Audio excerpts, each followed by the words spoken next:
جس تار کو دنیا چھیڑتی ہے اسے اندازہ نہیں ہے کہ یہ کہاں تک کرنٹ جاتا ہے.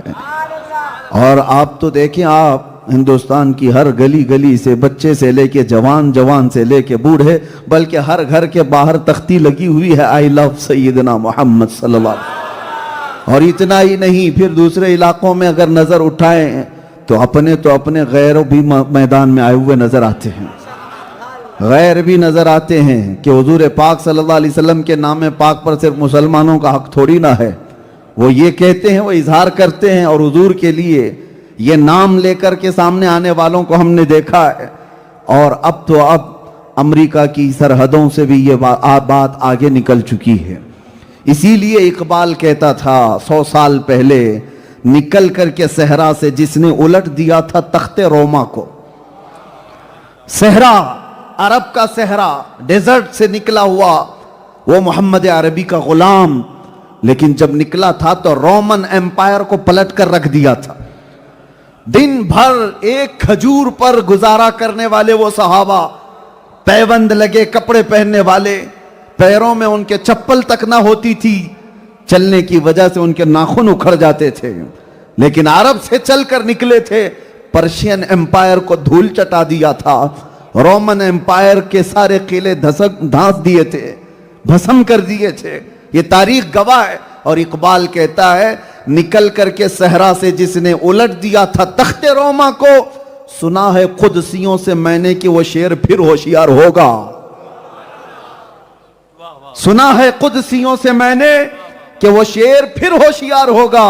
اور دنیا یہی نہیں چاہتی ہے کہ وہ شیر کبھی دوبارہ ہوشیار ہو، لیکن جب کبھی کوئی کیڑا اس طرح کی بات کرتا ہے تو ہزاروں محمد عربی کے شیر دوبارہ زندہ نظر آتے ہیں. اس نام پاک کو کہاں کہاں سے ہٹایا جا سکتا ہے، کہاں کہاں سے مٹایا جا سکتا ہے. ایک ظالم تھا 3-4 سال پہلے، اور وہ ہمارے علاقے کی بات کر رہا ہوں. اس نے یہ سوچا کہ میں اپنا دین بدل لوں گا. تھا مسلمان، لیکن دوسروں کی چھاپلوسی کے لیے اپنا دین بدل لیا. میڈیا کی ہاٹ سیٹ پر آ کر بیٹھنا، ڈیبیٹ کرنا اور اسلام کے خلاف بولنا، حضور پاک کی شان میں گندے الفاظ بولنا، اور پھر یہاں تک کہ اس نے کتاب لکھ ڈالی اور قرآن کو بدلنے کی بات کر ڈالی. مسلمان نام کا ایک آدمی، میں نام اس لیے نہیں ذکر کرتا کہ یہ پاک مجلسیں ان ناپاکوں سے خراب نہ ہوں، لیکن سرچ کرے تو سب کو پتہ چلی جاتا ہے کس کے لیے بول رہے ہیں، کس کے لیے بول رہے ہیں. اسی لیے کہ مجھے پتہ ہے، مجھے کتنے دن تک اسی بات کے لیے تو گھمایا جا رہا تھا آپ نے کتا کس کو کہا. میں نے ایک شعر کہا تھا، وہ شاید معلوم ہوگا. اب میں وہ کہتا بھی نہیں ہوں، لیکن بچے پورا ویسے ہی کمپلیٹ کر دیتے ہیں. میں اگر آدھی بات کرتا ہوں نا، کچھ دیر کی خاموشی ہے پھر شور آئے گا، وہ آگے کی بات پھر خود ہی کمپلیٹ ہو جاتی ہے. یہ ہم سے پوچھا جا رہا تھا کہ کس کو کہا، ہم نے کہا کتے کو کتا کہا، لیکن ان کو یہ بات پتا تھی. کہتے ہیں کہ نہیں، ہمیں پتا ہے آپ کس کو کہہ رہے تھے. خیر، یہاں بھی بات میں آپ کو یہ کہہ رہا ہوں کہ جو ظالم رافضی دین بدل کر میرے آقا کے نام پر کیچڑ اچھالنے کے لیے میڈیا کی ہاٹ سیٹ پر بیٹھ کر کے روزانہ ڈیبیٹ کرتا تھا اور مسلمانوں کے دل جلاتا تھا، آج پوچھو اس کو جا کر کے کہاں ہے وہ. کشکا بھی لگایا، دھوتی بھی پہن لیا، بدل لیا، اور اس قوم کی چاٹو گیری کرتا رہا. 6 مہینے کے بعد پنڈتوں نے لات مار کر نکال دیا. ہو گیا. ایسوں کا حال یہی ہوتا ہے، دھوبی کا کتا، نہ گھر کا نہ گھاٹ کا. یہ محاورہ ہمارے ہاں مشہور ہے، آپ کے ہاں ہے یا نہیں معلوم نہیں. دھوبی ہوگا تو معلوم ہوگا آپ کو. دھوبی کا کتا، نہ گھر کا نہ گھاٹ کا، یہ مشہور محاورہ ہے. اور ان لوگوں کی مثال ایسی ہے. اور اعلیٰ حضرت کی سنو تو کہتے ہیں، یا رسول اللہ، جو تیرے در سے یار پھرتے ہیں، در بدر یوں ہی خار پھرتے ہیں. جو رسول اللہ کے دربار سے منہ پھیر لیا، ذلت ہر قدم پر اس کے ساتھ ہوگی، ہر قدم پر ذلت اس کے ساتھ ہے. اور نبی پاک صلی اللہ تعالی علیہ وسلم کا وفادار، وہ جس جگہ جاتا ہے، جنگلوں میں بھی ہم نے دیکھا ہے ہزاروں کا مجمع آ جاتا ہے. حضور پاک کا غلام جس علاقے میں جائے رب تبارک و تعالیٰ لوگوں کے دلوں کو اس کی طرف پھیر دیتا ہے. اور ایک گستاخ ہے, انگلی اٹھاتا ہے اور زندگی پر ڈر کر کے جیتا ہے. 4 لوگوں میں آنے کی ہمت نہیں ہوتی. وجہ کیا ہے؟ حضور کی شان میں توہین کرنے کے بعد آپ سب کی تاریخ دیکھ لیں, پھر لاسٹ ان کی موت تک انہیں ڈر کر کے ہی جینا ہے, خوف کے ساتھ ہی جینا ہے. لیکن عشق کی بات کرنے والا سر چڑھ کر بولتا رہتا ہے. وہ ہر بازار میں, ہر گلی میں, ہر مجمع میں آزاد جا سکتا ہے. فیصلہ کر لو میرے عزیزوں. میں یہ بات کہنے کے لیے اس واقعے کو چھیڑا کہ دنیا آج سے نہیں 1400 سال سے اس بات کی کوشش کرتی ہی آ رہی ہے کہ اس نام کو دبایا جائے, اس نام پر کیچڑ اچھالا جائے, اس نام کو خراب انداز میں لوگوں کے سامنے پیش کیا جائے. ساری دنیا جتنی بھی اپنی طاقت استعمال کر سکتی تھی کر چکی. لیکن مجھے بتاؤ حضور پاک صلی اللہ تعالیٰ علیہ وسلم کے شیدائیوں میں کہیں کوئی کمی آئی؟ اقبال کہتا ہے تھمتا نہ تھا کسی سے سیل رواں ہمارا, کچھ بات تو ہے کہ مٹتی نہیں ہستی ہماری. کچھ بات تو ہے کہ مٹتی نہیں ہستی ہماری, صدیوں رہا ہے دشمن دور زماں ہمارا. اور توحید کی امانت سینوں میں ہے ہمارے, آسان نہیں مٹانا نام و نشاں ہمارا. یونان و مصر و روما سب مٹ گئے جہاں سے, باقی مگر ہے اب تک نام و نشاں ہمارا. باطل سے ڈرنے والے اے آسمان نہیں ہے ہم, 100 بار کر چکا ہے تو امتحان ہمارا, 100 بار کر چکا ہے تو امتحان ہمارا. آپ سب کو میں دعوت فکر یہی دینا چاہوں گا, وہ ایک ہستی ہے, وہ ایک ذات پاک ہے جس کے متعلق پھر اقبال کی بات سنو, ہمیں کرنی ہے شہنشاہ بطحا کی رضا جوئی. وہ اپنے ہو گئے تو رحمت پروردگار اپنی, اس کو کیوں مناتے ہوئے گھوم رہے ہو؟ دنیا کو راضی کرنے کے لیے اپنی زندگیاں کیوں برباد کر رہے ہو؟ قرآن میں رب فرماتا ہے اللہ و رسولہ احق ان یرضوا, اللہ اور اس کے رسول اس بات کے زیادہ حقدار ہیں کہ ان کو راضی کیا جائے. اللہ کو راضی کرو, اس کے رسول کو راضی کرو. دنیا روٹتی ہے تو روٹے, چھوٹتی ہے تو چھوٹے, اس لیے کہ دنیا نہ تمہیں سزا دے سکتی ہے نہ جزا دے سکتی ہے, نہ یہ رزق کے دروازے کھول سکتی ہے نہ رزق کے دروازے بند کر سکتی ہے. ایک دروازہ اگر دنیا نے بند کیا تو مولا 70 دروازے تم پر کھول دے گا. اس پر ہمارا ڈیپینڈ ہونا ضروری نہیں ہے. اسباب اپنی جگہ پر, خالق اسباب پر یقین رکھو. رب ذوالجلال کی رضا اور اس کے رسول کی رضا پر جو بندہ جیتا ہے, پھر تھوڑے دنوں کی آزمائش کے بعد اس کے لیے سارے دروازے کھول دیے جاتے ہیں, طوفانوں کے رخ موڑ دیے جاتے ہیں, پہاڑوں کو راستے بنا دیے جاتے ہیں, سیلابوں کو بدل دیا جاتا ہے, سمندروں کو غلام مصطفیٰ اپنا راستہ بنا لیا کرتا ہے. عزیزان گرامی وقار, پوری کائنات مسخر کر دی جاتی ہے, شرط صرف اتنی ہے. یہ آپ کیا سمجھتے ہو ہمیں بہت دوڑ بھاگ کرنے سے, کسی نیتا کو راضی کرنے سے کوئی سیٹ مل جائے گی, 4-5 لاکھ روپے مل جائیں گے, کچھ ملینز مل جائیں گے؟ آپ کیا سمجھتے ہو کسی گلیمر کی دنیا کے ایکٹر کو, ایکٹریس کو راضی کرنے سے ہمارا بھی سٹیٹس بڑھ جائے گا؟ کچھ نہیں ہوتا. یہ دنیا کچھ نہیں دے سکتی. ہاں, جو کچھ بھی تمہارے مقدر میں ملنا ہے, ارے یہ سیاست ہے کیا چیز, یہ دولت ہے کیا چیز, یہ حکومت ہے کیا چیز, یہ طاقت ہے کیا چیز, یہ تمام فوج کی طاقت ہے کیا چیز, انسانوں کا مجمع یہ کیا چیز, جائیداد کیا چیز ہے, زمین کیا چیز ہے, یہ سب چھوڑو. اقبال کیا کہتا ہے, یہ جہاں چیز ہے کیا, لوح و قلم تیرے. یہ چیز ہے کیا, لوح و قلم تیرے ہیں, لیکن لوح و قلم تیرے ہو جائیں گے, شرط صرف اتنی ہے کہ محمد سے وفا تو نے, کہ محمد سے وفا تو نے, تو ہم تیرے ہیں. یہ جہاں چیز ہے کیا, لوح و قلم تیرے ہے. بات یہیں آ کر رکتی ہے, بات یہیں آ کر رکتی ہے. وَلَا تَهِنُوا وَلَا تَحْزَنُوا وَأَنْتُمُ الْأَعْلَوْنَ إِن كُنتُم مُؤْمِنِينَ. تم گھبراؤ مت, پریشان مت ہو, تم سب سے زیادہ سر بلند رہو گے. شرط یہ ہے کہ مصطفیٰ کے غلام بن جاؤ, ایمان والے ہو جاؤ. ایمان اسی کو کہتے ہیں جب تک کہ ساری کائنات سے زیادہ میرے مصطفیٰ سے محبت نہ کرے. یہ ایمان کا سب سے بڑا حصہ ہے. اسی لیے میرے عزیزو, آپ یہ فکر نہ کریں کہ میرے نبی پاک صلی اللہ تعالیٰ علیہ وسلم کا نام کوئی کیڑا مکوڑا مٹانے کی کوشش کر رہا ہے. یہ تو برساتی ہیں, موسم کے ساتھ آتے بھی ہیں اور جاتے بھی. ہونا میں پاک کے ساتھ کچھ نہیں ہونا ہے. جس کو رب نے فرمایا وَرَفَعْنَا لَكَ ذِكْرَكَ, سارے کتے مل کر بھونکے تو بھی اس نام پر کچھ اثر نہیں ہونے والا. تو گھٹائے سے کسی کے نہ گھٹا ہے نہ گھٹے گا. یا رسول اللہ, جب بڑھائے تجھے اللہ تعالیٰ تیرا, مٹ گئے مٹتے ہیں مٹ جائیں گے آدھا تیرے, نہ مٹا ہے نہ مٹے گا کبھی چرچا تیرا. اور ہم سنی کیا کہتے ہیں, بھونکنے والے بھونکتے رہے گا یوں ہی ان کا چرچا رہے گا, رہے گا یوں ہی ان کا چرچا رہے گا. پڑے خاک ہو جائیں جل جانے والے, خاک ہو جائیں عدو جل کر, مگر ہم تو رضا دم میں جب تک دم ہے ذکر ان کا سناتے جائیں گے. لبیک یا رسول اللہ, لبیک یا رسول اللہ. ایک وقت آئے گا,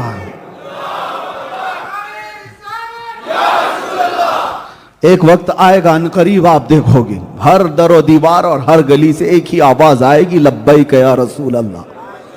وہ آواز آنی ہے جو اقبال نے کہا تھا, سنا ہے قدسیوں سے میں نے کہ وہ شیر پھر ہوشیار ہوگا, اور ہمیں دکھ رہا ہے انشاءاللہ العزیز ہر علاقے کا محمد عربی کا شیر اب بیدار ہونے والا ہے. آپ کو میں اپنے ملک میں بھی کبھی ہتھیار اٹھانے وغیرہ کی باتیں نہیں کرتا, میرا وہ مشن بھی نہیں ہے. میں نے کبھی نہیں کہا اپنی تقریروں میں کہ تم ہتھیار اٹھاؤ, لیس ہو جاؤ, تنظیم بناؤ, تحریک بناؤ. نہیں, ہمارا مشن نہیں. میں تو ایک بلیڈ رکھنے کی بھی بات نہیں کرتا. پلاسٹک کی چاقو بھی مل جائے تو ہم ٹیررسٹ کہلا دیتے ہیں, ہم اس کی بات نہیں کرتے. آپ کو پتا ہے تم ہتھیار سے لیس نہ بھی ہو تو صرف اور صرف ایک ایسا ہتھیار ہے, وہ عشق مصطفیٰ کا. نبی پاک صلی اللہ تعالیٰ علیہ وسلم کی محبت جس کے دل میں بھر جاتی ہے, پھر اسے دنیا کی کوئی چیز اٹھانے کی ضرورت نہیں.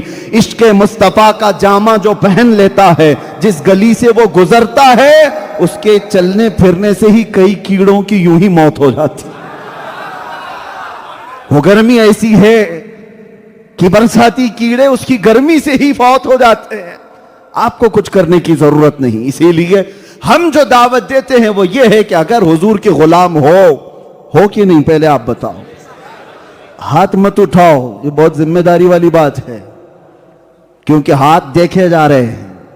میں اور مولانا نہیں, جس کے لیے اٹھا رہے وہ ضرور دیکھ رہے ہیں. ہاتھ اٹھانے سے پہلے 100 بار سوچ لینا. میں پوچھ رہا ہوں, ان کی غلامی پر تمہیں کوئی اعتراض ہے کہ اگر کوئی دنیا تمہیں کہے کہ تم محمد عربی کے غلام ہو تو تمہیں برا لگے گا؟ نہیں میرے عزیز, یہ تو ہماری زندگی کی معراج ہے. اور ہمارے بزرگوں نے تو یوں کہا, سگے طیبہ سب مجھے کہہ کہہ کے پکارے بے دم. بے دم وارسی تو یوں کہتے ہیں کہ دنیا مجھے طیبہ کا کتا کہہ کر پکارے, مدینے کا کتا کہہ کر پکارے. اور ان کی خواہش تو دیکھو, وہ کہتے ہیں یہی رکھی ہو میری پہچان مدینے والے. یا رسول اللہ بس میری پہچان اتنی رکھو کہ دنیا میرے نام سے نہیں, مجھے مدینے کا کتا کہہ کر پکارے. یہ تو ان کا فخر تھا. میں آپ سے پوچھتا ہوں, حضور کے غلام ہو اور اس غلامی پر کوئی اعتراض نہیں, اور آپ کو کبھی بھی ایسا فیل نہیں ہوتا کہ مجھے عجیب لگ رہا ہو, تو پھر میں آپ سے پوچھتا ہوں, جب اس رسول کی غلامی پر 2 ہاتھ اٹھاتے ہو, گردن دینے کی بات کرتے ہو, تو آ جاؤ میرے عزیزو, ہم آپ سے گردن بھی نہیں مانگتے, جان بھی نہیں مانگتے. بس صرف اور صرف شکل تو بنا لو کہ میرے مصطفیٰ کا غلام لگے. شکل تو بنا لو کہ نبی کا غلام لگے. تمہیں اگر اعتراض نہیں ہے تو پورے کے پورے کیوں نہیں بن جاتے؟ آدھے کیوں ہو؟ آدھے یہود و نصارہ کو راضی کرنا ہے. دنیا کیا کہے گی, دنیا کیا سوچے گی کہ یہ تو مولانا جیسا لگ رہا ہے, مولوی جیسا لگ رہا ہے. اور ایک بات میں آپ سے پوچھتا ہوں, تمہارا عقیدہ ہے کہ دنیا کا سب سے حسین چہرہ آمینہ کے لال کا تھا؟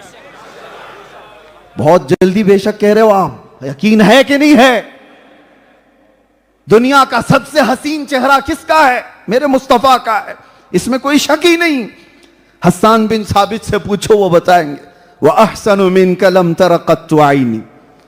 یا رسول اللہ, آپ سے زیادہ حسن والا میری آنکھوں نے دیکھا ہی نہیں. صحابی رسول ہیں, لیکن میں ایک کہتا ہوں کہ شاعر دیکھو, وہ شاعر بھی تھے. ایک مصرع کہا یا رسول اللہ آپ سے زیادہ حسین میری آنکھوں نے دیکھا نہیں. تو دل میں ہو سکتا ہے یہ خیال آیا ہو, کوئی بعد میں اعتراض کر دیتا کہ حسان تم تو مکہ مدینے میں ہی تھے, ہو سکتا ہے تم نے نہیں دیکھا, دنیا میں کہیں اور ہوگا. تم تو یہ کہہ رہے ہو نا میری آنکھوں نے نہیں دیکھا آپ سے زیادہ خوبصورت, ہو سکتا ہے کہیں اور ہوگا, تم مکہ مدینہ اور اطراف ہی تو رہے. حسان بن ثابت نے گرج کر دوسرا مصرع کہا, وَأَجْمَلُ مِنْكَ لَمْ تَلِدِ النِّسَاءُ. پہلا تو یہ کہا تھا یا رسول اللہ آپ سے زیادہ حسن والا میری آنکھوں نے دیکھا ہی نہیں, لیکن یہ اعتراض آ سکتا تھا. تو حسان بن ثابت نے کہا نہیں دیکھا نہیں, یہ الگ بات ہے, پوری کائنات میں کسی ماں نے آپ سے زیادہ حسین جنا ہی نہیں,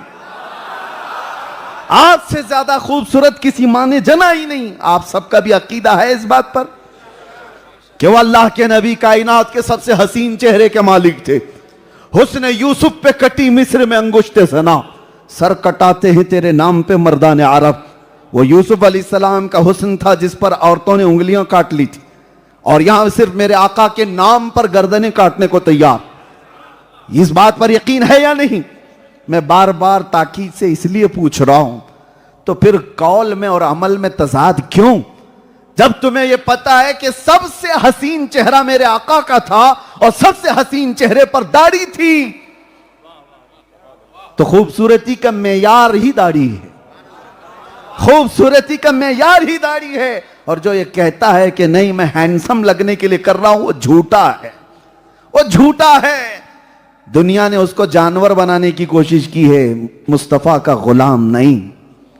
نبی کا جو غلام ہوتا وہ بار بار کوششیں کرتا. ارے میں نے دیکھا ہے, میں ایک نکم آدمی, میں ایک چھوٹا طالب علم, لیکن مجھ سے چاہنے والے, مجھ سے محبت کرنے والے کتنے بچے ایسے ہیں. میں نے دیکھا ہے ان کو بار بار ہر جگہ جا کر کے دکانوں میں پوچھتے ہیں ہم کو ایسا امامہ چاہیے جیسا مفتی صاحب پہنتے, ہم کو ویسا جبہ چاہیے جیسا ہو, ایسا وہ بروچر لگاتے وہ چاہیے, ایسی چادر چاہیے وہ. محبت کا تقاضا یہ ہے, بار بار بندہ چاہتا ہے کہ اپنے محبوب کی طرح بن کے دکھائے. کتنے تو ایسے ہیں, ایک بار میں نے سنت رسول پر عمل کرنے کے لیے زلفیں رکھی, ہزاروں لوگ اس کو, میں یہ نہیں کہتا کہ وہ نبی کی سنت نہیں, لیکن ان کو ہم سے محبت تھی, اس طرح دکھنے کی کوشش کرتے ہیں. یہ تو دنیا میں مجھ جیسے نکمے کے ساتھ ہوتا ہے, اور آپ تو کائنات کے حسین چہرے سے محبت کا دعویٰ کر رہے ہو, سید الانبیاء سے محبت کا دعویٰ کر رہے ہو. تو کیا کبھی شیشے میں جا کر کھڑے ہو کر دیکھا اور کہا میں بھی اس طرح سے نظر آ جاؤں جس طرح میرے نبی کو دیکھنا پسند تھا؟ حضور دیکھیں تو حضور مسکرا دیں. میرے عزیزو, اس نقطے پر ہمیں آنا ہے. نبی پاک صلی اللہ تعالیٰ علیہ وسلم کے اس عظیم نام پاک کے لیے میں ایک بات یہ کہہ رہا تھا, بیچ میں ڈسکنیکٹ ہوا. آپ کو فکر کی ضرورت نہیں اس نام کے حفاظت کی, اور اللہ حفاظت کرنے والا ہے صبح قیامت تک. یہ تو دنیا ہمارا ٹیمپریچر ناپتی ہے, ابھی بخار کتنا ہے, یہ پوری دنیا دیکھتی ہے کہ ابھی اٹھے ہیں کہ سوئے ہیں, اور جب جاگتے ہیں تو پھر تھوڑے دنوں کے لیے, لمبے ٹائم کے لیے ہو جاتے ہیں.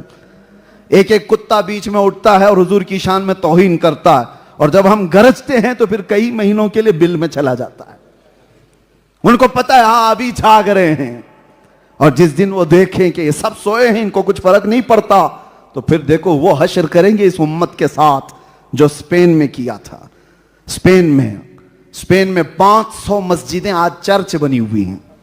700 سال تک اسلامی حکومت قائم تھی اسپین میں, صرف اس لیے کہ وہ لوگ ماڈرن ہو چکے تھے, بہت ماڈرن ہو چکے تھے. ان کے ہاں حضور پاک کی شان میں گستاخیاں کوئی معنی ہی نہیں رکھتی تھیں, توڑ دیے گئے, ختم کر دیے گئے. آج بھی اسپین ہمارے پاس نہیں ہے.